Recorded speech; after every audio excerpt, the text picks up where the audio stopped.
مزید ویڈیوز کے لیے ہمارے چینل ہاؤس آف اسلام کو سبسکرائب کرنا نہ بھولیے۔ شکریہ۔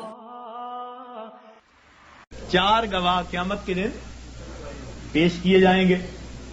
سب سے پہلا گواہ اس بندے کے کندھوں کے اوپر جو کرامن کاتبین ہوتے ہیں وہ سب سے پہلے گواہ ہوں گے۔ ان علیکم لحافظین کرامن کاتبین یعلمون ما تفعلون۔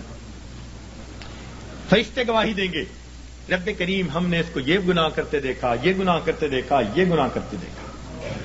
یہ سب سے پہلی گواہی ہوگی، معصوم فرشتوں کی گواہی۔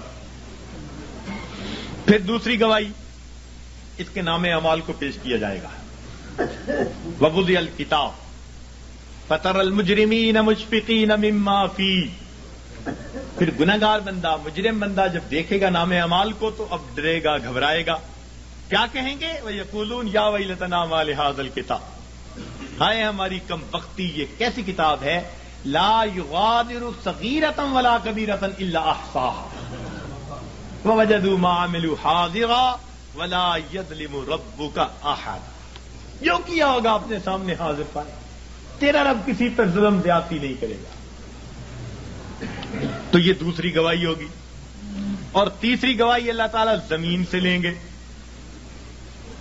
زمین کو پوچھیں گے کہ تو بھی خبریں سنا، تیری پیٹھ پر کیا ہوتا رہا۔ یومئذ تحدث اخبارها بان ربک اوحی لها۔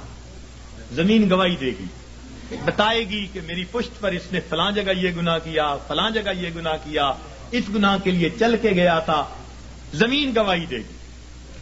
اور چوتھے گواہ وہ انسان کے جسم کے اپنے اعضاء ہوں گے، اس کے اوپر گواہی دیں گے۔ سمعهم وابصارهم وجلودهم بما كانوا يكسبون۔ اس کی آنکھیں، اس کی زبان، اس کے کان، یہ سب اس کی گواہی دیں گے۔ اور پریشان ہوں گے اس وقت لوگ۔ وقالوا لجلودهم لما شهدتم علينا۔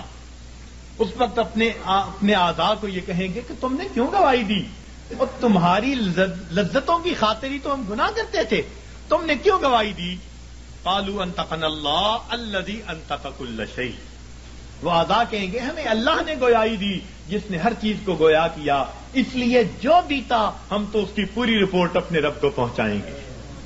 اللہ تعالیٰ فرماتے ہیں وما کنتم تستترون، کہ تم تو پردہ ہی نہیں کرتے تھے اپنے ان اعضاء سے کہ یہ قیامت کے دن گواہ بننے والے ہیں۔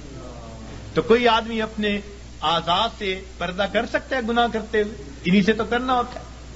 تو یہ 4 گواہ قیامت کے دن گناہگار کے خلاف پیش کر دیے جائیں گے، اور بندے کے لیے پھر فرار کا کوئی راستہ نہیں رہے گا سوائے اس کے کہ اس کو خود تسلیم کرنا پڑ جائے گا کہ رب کریم ہاں میں نے یہ گناہ کیے، خطائیں کی۔ تو اس لیے آسان طریقہ یہ ہے کہ ہم دنیا میں ہی ان گناہوں کو چھوڑ کر اپنے رب کریم سے اس کی معافی مانگ لیں، پروردگار سے اس کی معافی مانگ لیں، تاکہ اللہ تعالی ہمارے ان گناہوں کو معاف فرما دے۔